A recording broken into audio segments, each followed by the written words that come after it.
Hello ફૂડી friends, કૃષ્ણાકા kitchen ખજાનામાં તમારું સ્વાગત છે. આજે આપણે બનાવીશું સિંગદાણામાંથી કૂકીઝ. એકદમ ઓછા ઇન્ગ્રીડિયન્ટમાંથી ફટાફટ બની જતી એવી રેસીપી છે.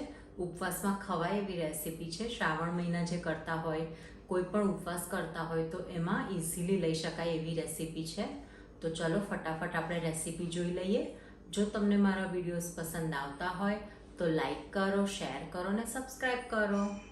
સૌથી પહેલા આપણે 1 કપ જેટલા શિંગદાણા લઈશું. શિંગદાણાને હવે મીડિયમ ફ્લેમ ઉપર આપણે શેકવાના છે. મીડિયમ ફ્લેમ ઉપર શિંગદાણાને શેકાતા 10 મિનિટ થઈ ગઈ છે. એનો કલર પણ ચેન્જ થઈ ગયો છે અને ઉપર બ્લેક સ્પોટ્સ પણ આવી ગયા છે.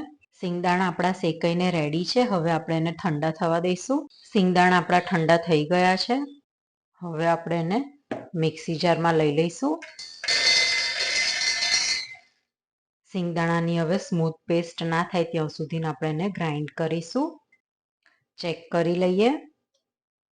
ખૂબ જ સરસ સ્મૂથ પેસ્ટ થઈ ગઈ છે. હવે આ પેસ્ટને આપણે એક બોલમાં ટ્રાન્સફર કરીશું. ઘણી વખતે શિંગદાણા આપણે ક્રશ કરતા જો તમને ડ્રાયનેસ લાગે તો તમે એની અંદર 1 ટેબલ સ્પૂન જેટલું તેલ એડ કરી શકો છો. હવે શિંગદાણાની પેસ્ટની અંદર આપણે 1/3 કપ જેટલું સૂકું નારિયેળનું છીણ લઈ લઈશું. હવે બાઉલની ઉપર આપણે એક આવી રીતના ગળણી રાખી લઈશું. સૌથી પહેલા આપણે 1/4 કપ જેટલો, અત્યારે મેં રાજગીરાનો લોટ લીધો છે. તમે મોરૈયાનો લોટ લઈ શકો છો, કૂટુનો લોટ લઈ શકો છો, અથવા તો તમે મિક્સ કરીને ફરાળી લોટ પણ લઈ શકો છો. હવે આપણે અંદર એડ કરીશું 3 ટેબલ સ્પૂન દળેલી ખાંડ, 1/4 ટીસ્પૂન બેકિંગ પાવડર અને 1 ચપટી જેટલો બેકિંગ સોડા. હવે આપણે આ બધી વસ્તુને ચાળી લઈશું. હવે પ્રોપર આપણે એને મિક્સ કરી લઈશું. કૂકીઝમાં જો તમને ઇલાયચીની ફ્લેવર પસંદ હોય તો તમે આમાં ઇલાયચીનો પાવડર યુઝ કરી શકો છો. અત્યારે આપણે કૂકીઝ ઉપવાસમાં ખવાય એ રીતની બનાવીએ છીએ. અધરવાઇઝ જો તમે રૂટીનમાં બનાવતા હોય તો તમે આની અંદર વેનીલા એસેન્સનો પણ ઉપયોગ કરી શકો છો. હવે આપણે અંદર એડ કરીશું 1 ટેબલ સ્પૂન દૂધ.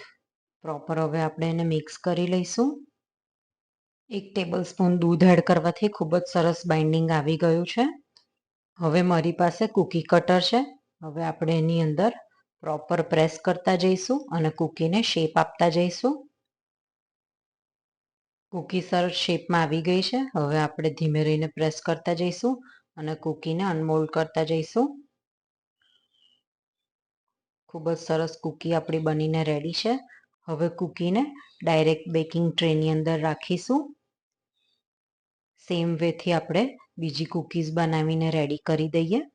કૂકીઝ આપણા રેડી છે. હવે આપણે એને બેક કરવા રાખીશું. અત્યારે 150 ડિગ્રી ઉપર 10 મિનિટ ઓલરેડી મેં એને પ્રીહીટ કરી દીધું છે. હવે બેકિંગ માટે આપણે કૂકીઝને 20 મિનિટ સુધીને બેક કરીશું. બેક કરવા રાખી દઈએ આપણે. હવે આપણે 20 મિનિટ્સ માટે બેક કરીશું. બેક થતા કૂકીઝને 20 મિનિટ્સ થઈ ગઈ છે. હવે 5 મિનિટ સુધીને આપણે એને સ્ટેન્ડિંગ ટાઈમ આપીશું. 5 મિનિટ થઈ ગઈ છે. હવે આપણે એને કાઢી લઈશું.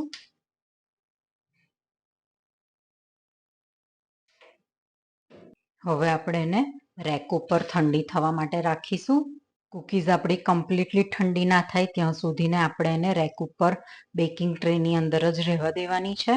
20 મિનિટ થઈ ગઈ છે અને કૂકીઝ આપણા પ્રોપર ઠંડા થઈ ગયા છે. ખૂબ જ સરસ બેક થયું છે. તો રેડી છે ઉપવાસમાં ખવાય એવા પીનટ કૂકીઝ. ખૂબ જ ફરસાણ અને ખૂબ જ સરસ બન્યા છે. ચેક કરી લઈએ. વાવ, ખૂબ જ ફાઇન થયા છે.